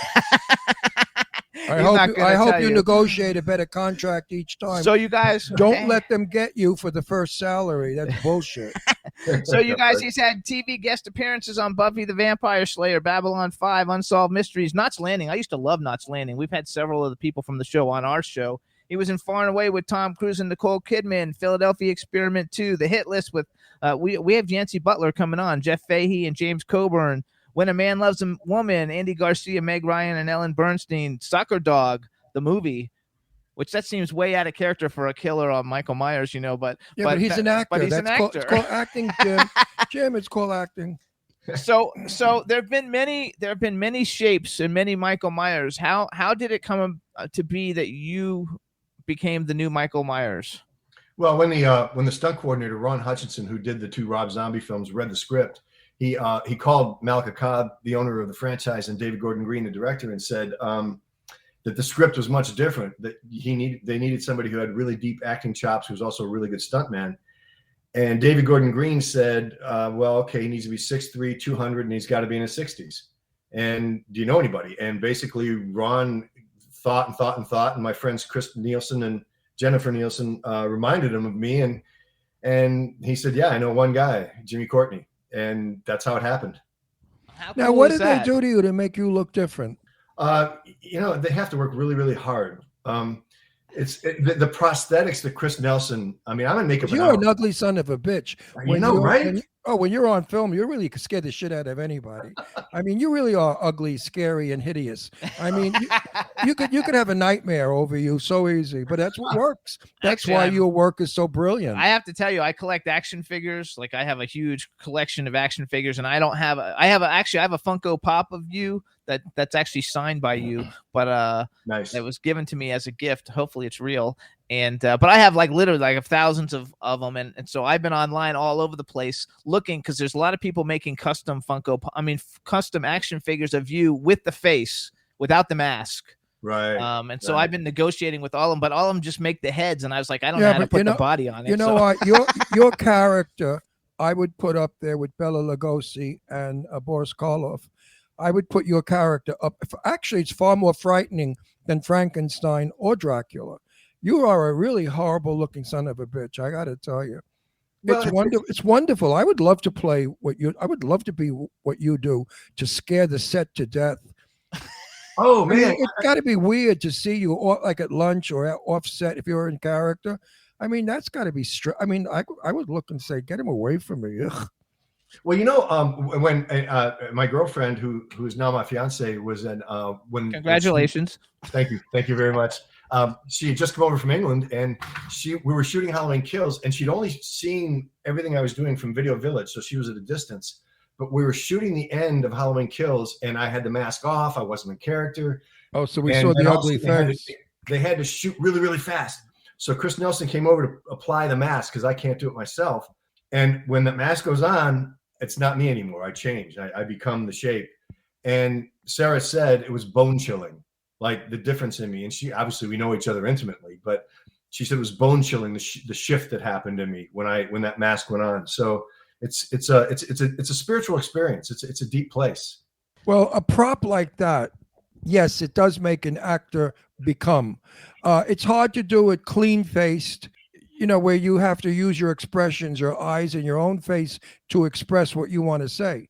You don't have to do that. You just walk in a room and everybody shits. I mean, it's really amazing what you do. It's a brilliant job. Brilliant character. And you should be very proud of what you do, because you've scared the hell out of so many people. and Halloween Kills, I think, was like one of the top movies of 2021. It definitely had one of the best opening weekends of any movie. Take away Spider-Man. And Jamie got such wonderful reviews. My God, the reviews that Jamie got were brilliant. So I want to go back. So I started this show. Ron's been on. So we're 14 years old, and I actually started the show as more of a horror show. It was a shitty radio show out of Florida. So we started the show 14 years ago, mostly so I could interview all the horror people, because I'm a huge horror fan. Like, we've had Clive Barker. I mean, we've had everybody. Then I came on, and it became a movie. Hang on, wait a second. Let me finish my thought. No, I don't want it. So I've had almost every actor who's played every. I've had Jason. I've had Pinhead. I've had all the different people who come on the show. And I think that I was the most excited about you, because I actually think that Michael Myers is probably out of the major horror icons of the last, from my childhood, I think he's the most iconic out of everybody. You have Freddy, Jason, and Michael Myers, and then Pinhead are probably the four, biggest ones. But I think Michael Myers is the most iconic one out of all of them, and the fact that, you're in the most. Man. that you're the most iconic. Like that. Now you messed up my train of thought, You dumbass. you don't have a train of thought. No, I do You have a train no of thought. You're old. No, everybody's asking these questions. That's why I'm bringing it up. So how is it for you in We're your head we're married. that you get to play, basically not including Dracula and Frankenstein, probably the most iconic character in the movie history? You know what it is about his character that's so frightening? His silence. He is silent. He appears. Okay, but I want to know how he thinks. Stands there and scares you. What do you because think of he's that? silent. Like the fact that you're actually playing the most iconic horror, character in the history of movies. Well, I think part of it is, well, for me, I actually, I have to say, I don't intellectualize because this is such a spiritual experience. And it's really important for the first, second, and third films that I'm in exactly the same spiritual place. Mm-hmm. So I have not really intellectualized what I do or only to the point where I feel immense gratitude to be in the place that I'm in and to be working with David Gordon Green and Andy and Jamie and Simmons and all the people that, I'm working with, my Halloween family. I'm incredibly grateful to meet the fans when I go to conventions and sign autographs, people like yourselves. I mean, who are just beautiful human beings that I get to have interactions with because I get to do this. When I'm finished with Halloween Ends, then I will answer that question in a much more deep, Okay, Now, we'll bring you back. When you do signings, do you wear the mask?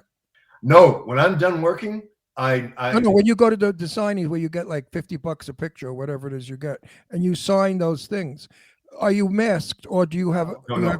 So you're in your own face. No, I those two masks I have, the hero mask that I wore on those, I have not put them on since I worked, and I won't. So in other words, if I saw you at a thing and I wanted a picture with you, it would be you as you are now, not in character. I won't do that. But do you know how many women have asked me to wear that mask and perform? No, well, that's a little crazy too. No, it would have to. No, listen, that's part of his job, and he should be paid for it if that's what they want. Did you hear what he just said? What did he say? He said how many women have approached him to wear the mask and perform sex. That's a woman's fantasy to get screwed by you with the mask on. That's some crazy not shit. Me. Not. Listen, even though in the chat room they're saying how good looking you are. Listen, I am in dozens of horror movies. Okay, I have a couple coming up. I dislike them intensely. I don't like working in them. I work in them because I love the people I work with, and it's only work offered me. But I'm not a fan of the one that I dislike the most is the guy that stuck the knife through the bed and killed Freddy Krueger. And Freddy Krueger, I think he's the most hideous thing also. And she was on the show and I didn't know who she was, the actress. And I said, oh, I hate that guy that stuck the knife through the bed and killed a lady. She said, that was me. I said, no, you were the woman in the bed. Scary stuff. I don't find it entertainment. But people do, of course. I love it, in other He words, loves though. it. So I love it. I have everything. I have I see when every I film. go to sleep. By the way, everybody, Halloween Kills came out yesterday. So if you want to buy the DVD, you can get it out right now. There's even Best Buy even has this cool like metal tin box that's got two of them in it or whatever. Right. But the movie's actually came out yesterday. So if you haven't seen it, you definitely want to get it and you want to see it. So you're ready for when Halloween Ends comes out this October. Is it coming out this October or next October? No, this October. It'll be this done. October. That's right, you guys. I will watch this movie, but we watch TV in bed at night before we fall asleep. And I say to him, put the Carol Burnett show on reruns because I dream about what I see before I fall asleep. I would not want to see your movie and then fall asleep because I would have a bad dream. But I promise you, I will see your movie when it comes out because now I know you and I know what you look like. So you're not going to scare me anymore. I knew what you looked like anyway. So were you a horror movie fan in general? Like, did you watch horror movies in your younger life or as you were growing up? Oh man. When we were kids, those are the old days. Like on Friday nights, when I was a little kid, I was in Cleveland, Ohio. Then we moved to South Carolina when I was 14. There was a guy named Ghilardi on Friday nights who did horror films. And my dad was this big 6'5", 250-pound man. And we'd sit in front of the couch, my brothers and I, he'd wrap his big arms around us and we'd watch horror films together. So all the classics, Frankenstein and Bride of Frankenstein and the Mummy and Dracula. all those great old films. So those are a huge part of my memory of my childhood and my connection with my dad. They never scared me. Those movies never scared me. I found them entertaining. Why your movie and the movies like your movie scare me so? One of them scared you. They all scare me because you know why? I go out, I go to Walmart and I see people that look just like this.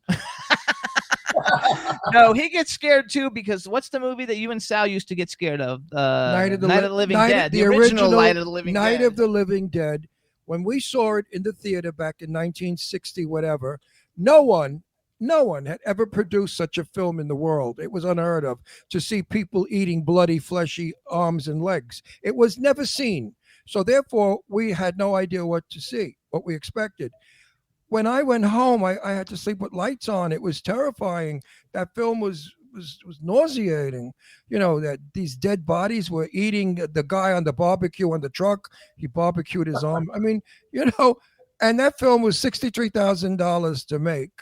And today it's a #1 cult film of horror films. Oh, it's amazing. I love that film. The black and white original. Yeah. And the other one was the pod with the pods. Invasion of the Body Snatchers? The invasion of the original one, the original black and white Invasion of the Body Snatchers. That film was eerie. See, eerie back then was scary. Today, it's frightening. You are frightening. No, seriously, we know you're coming on the screen and we're saying to ourselves, oh, Christ, here he comes. Oh, my God. That son of a bitch is going to be there in 2 minutes to do something. Oh, my God, there he is. And we look at you and it's like, oh, I can't. And that's wonderful. It really is art. I love it's acting. All the Halloween movies. I'm very good friends with Dave Ferrick, who played young Michael Myers in Rob Zombie's Halloween. And actually, I'm a publicist. That's how I support myself, and he's one of my clients. And so, I represent a lot of like people in the horror movie genre. We know a lot of horror people, and so I've always loved all the different ones. Did you watch were you like a Pinhead, Friday the 13th? Like, did you like any of those movies? I also Saw a lot, like the torture porn. Oh, wait a minute. Hang on, wait. I want to let him. Wait, I gotta ask him my famous question.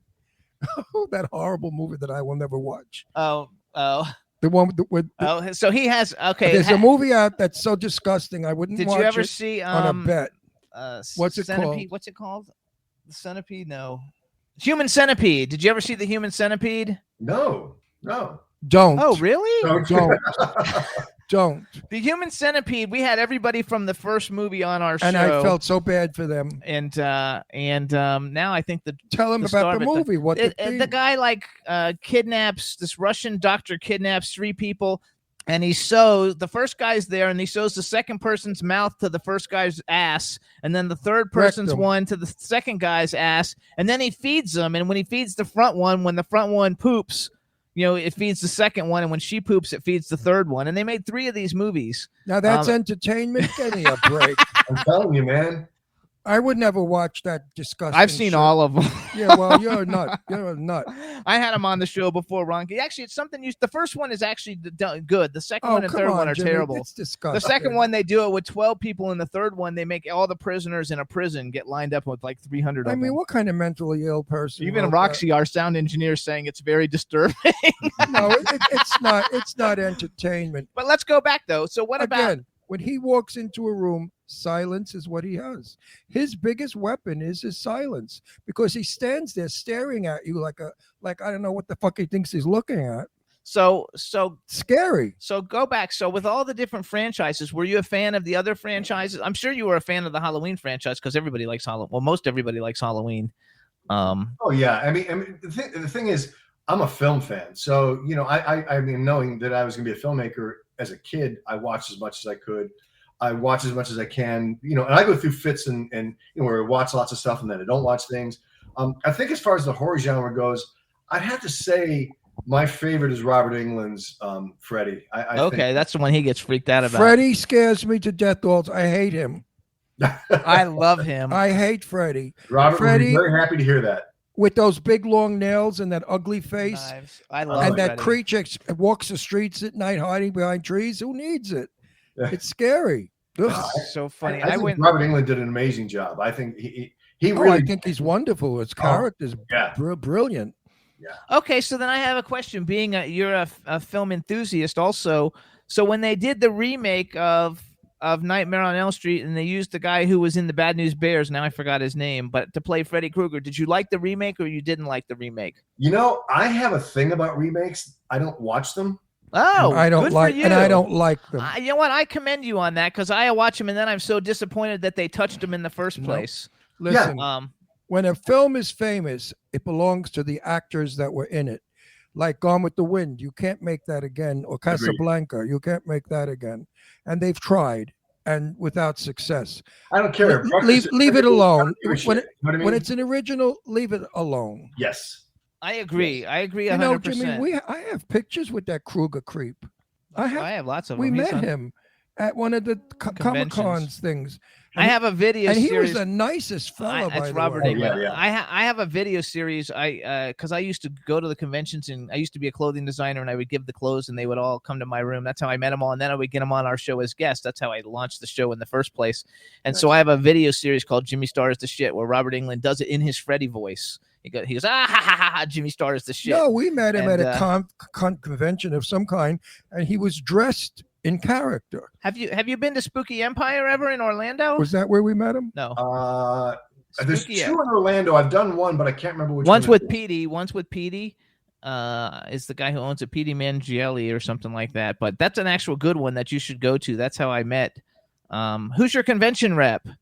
Sean Clark. Okay, that's where I met. I'm good friend. I used to hang out with him Anyway, all the time. The Kruger guy was really a very nice, and I told him, I said, "You are absolutely revolting and disgusting," and he thanked me.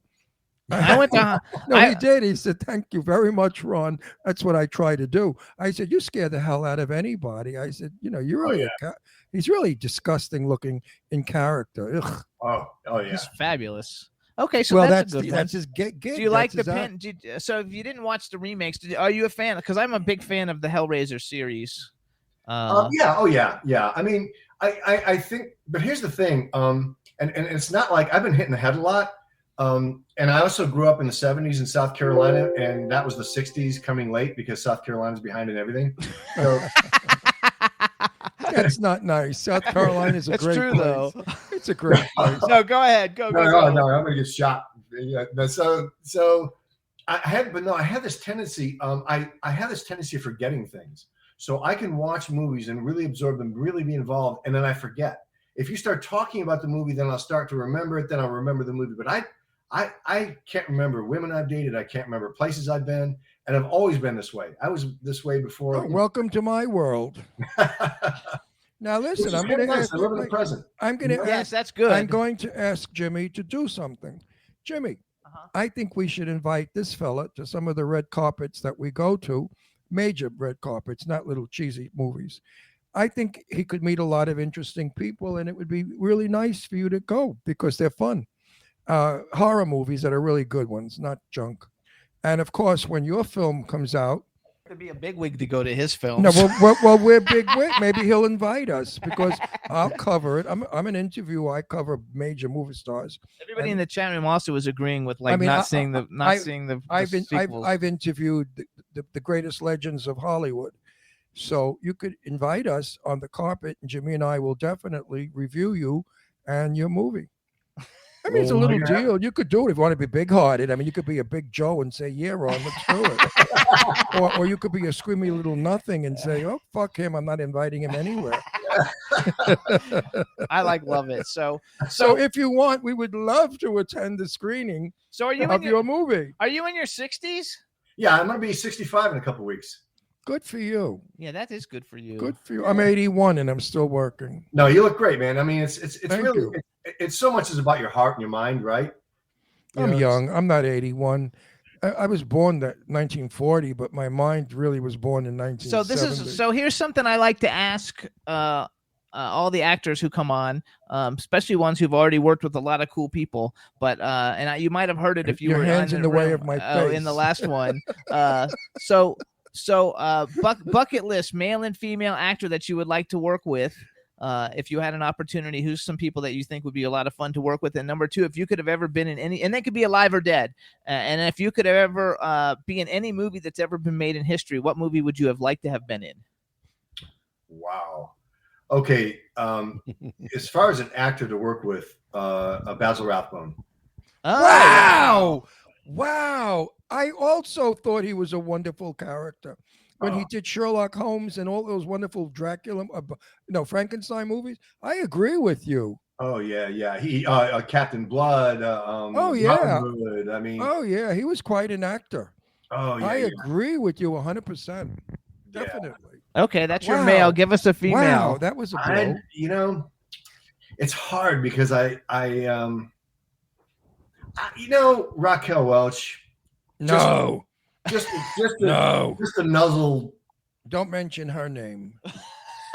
How come? She's not nice.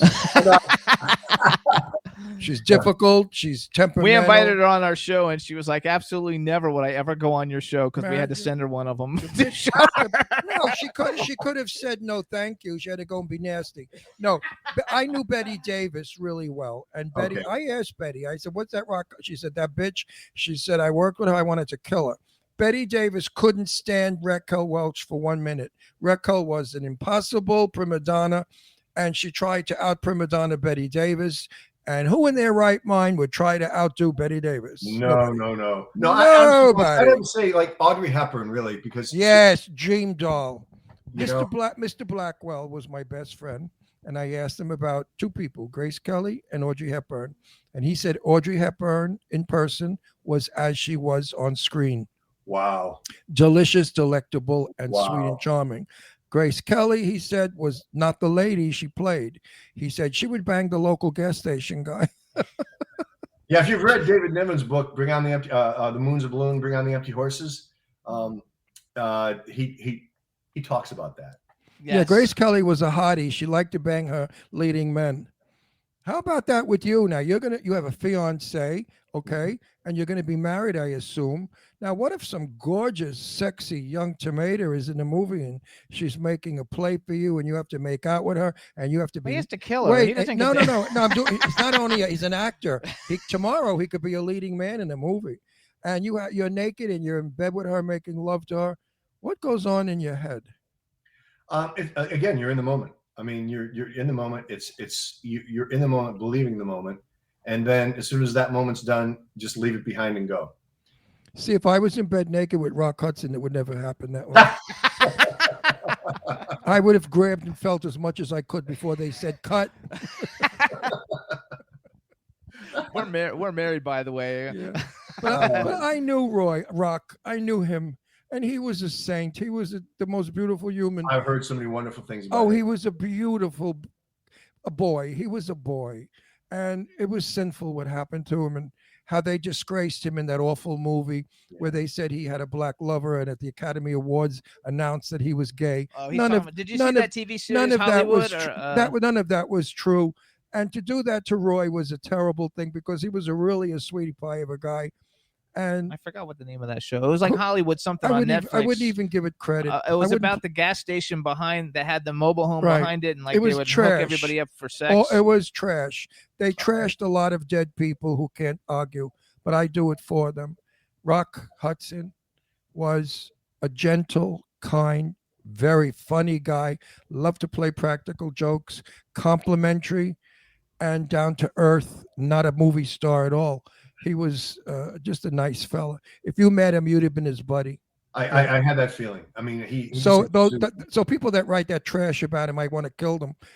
All wrong, folks. Don't believe it. Rock never had a black lover. He never announced he was gay at the Academy Awards. That's all bullshit. How they get away with it because he's dead, I'll never know. I haven't got time for that stuff, to be honest with you. Yeah. What about you now? What if they said that crap about you after you kicked the bucket? I mean, you wouldn't like it. I hope you don't kick the bucket for a very long time. But you wouldn't like it, right? No, I certainly wouldn't like it. No. It's terrible what the media But you does. are gay. No, but so they're saying that you're my lover and but you're my lover and you're black. You're not black. You're far from it. You're English. So where do you actually living in LA?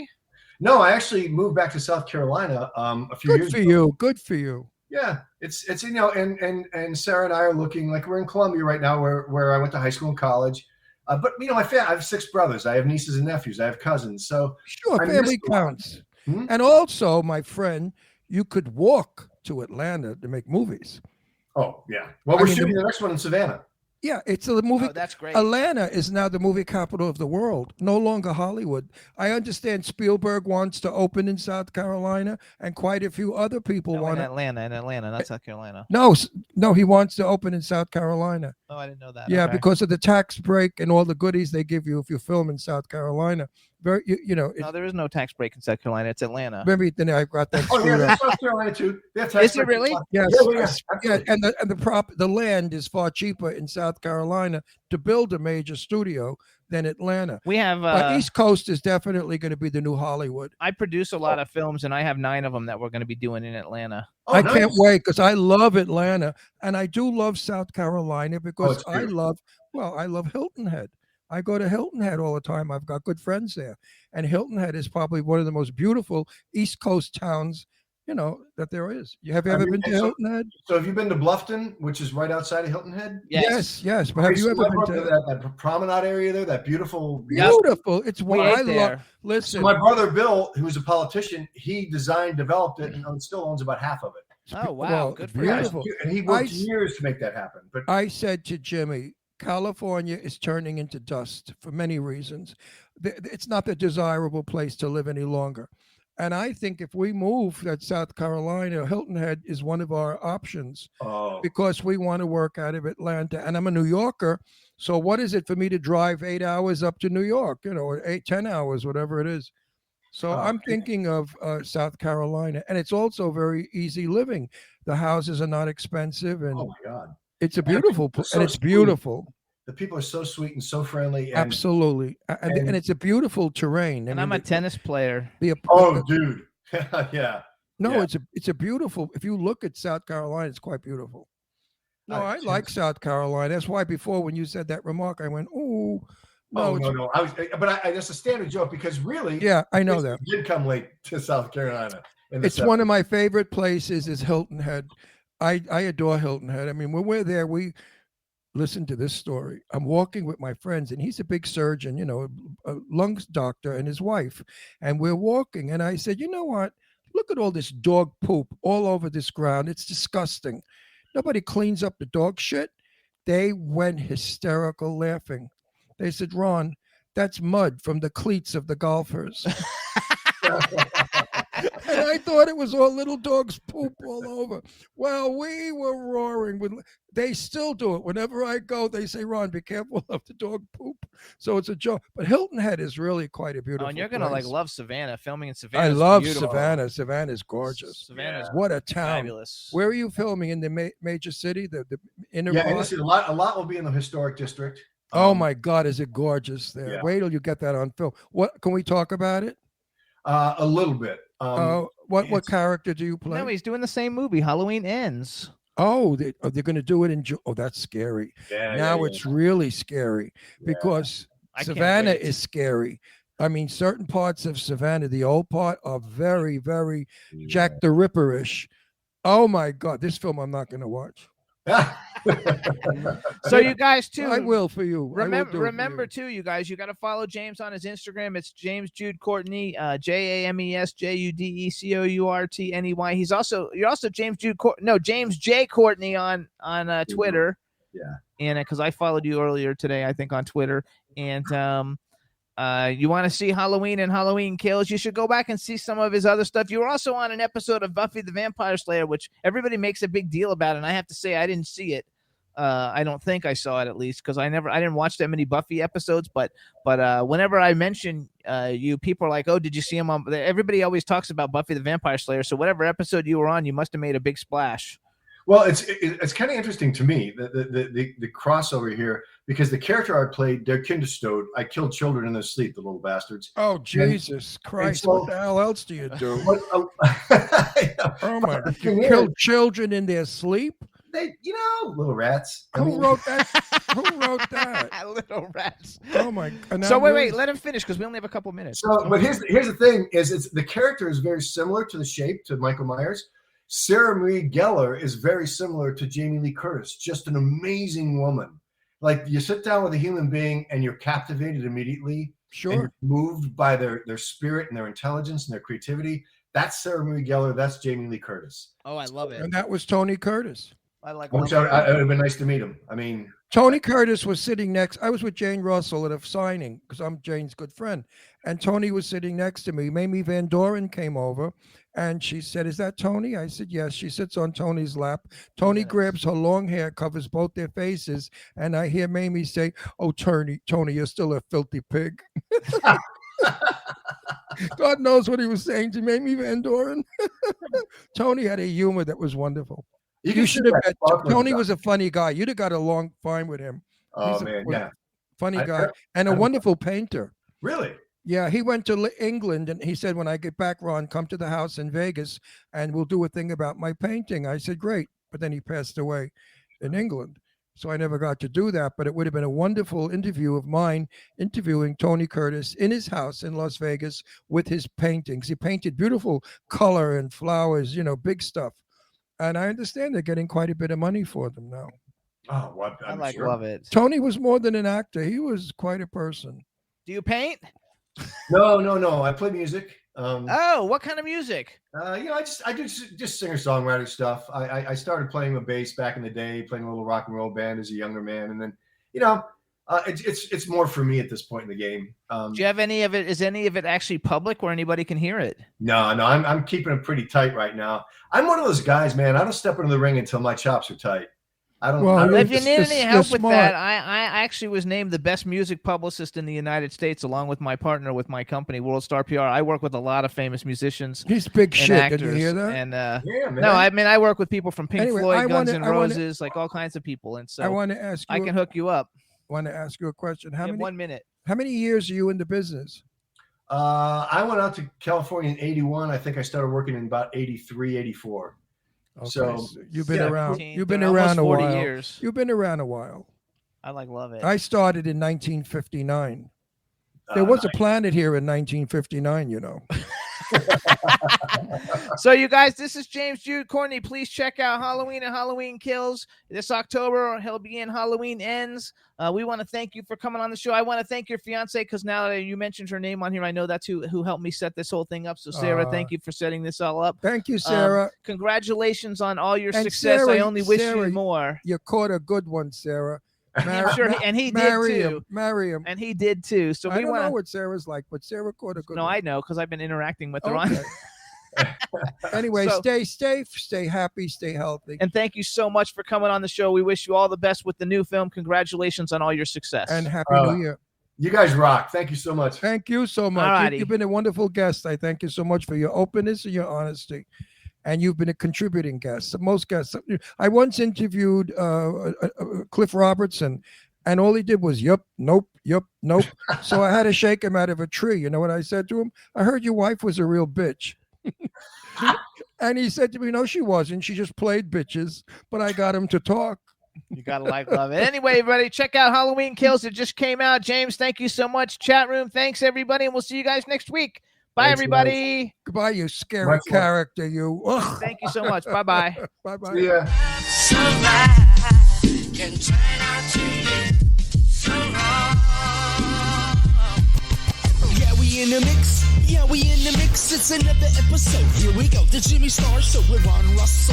Interviewing the hottest, newest, and truest of today's celebrities. Make sure to subscribe so you can get notified weekly. Jimmy Star, he's the king of cool. Ron Russell, he's a gorgeous dude. Chat room is live and you would be a fool not to vibe with us at the Jimmy Star Show with Ron Russell. So come watch it live on W4CY Radio. Miss some past episodes? Download on iTunes. The Jimmy Star Show with Ron Russell. It's the Jimmy Star Show with Ron Russell.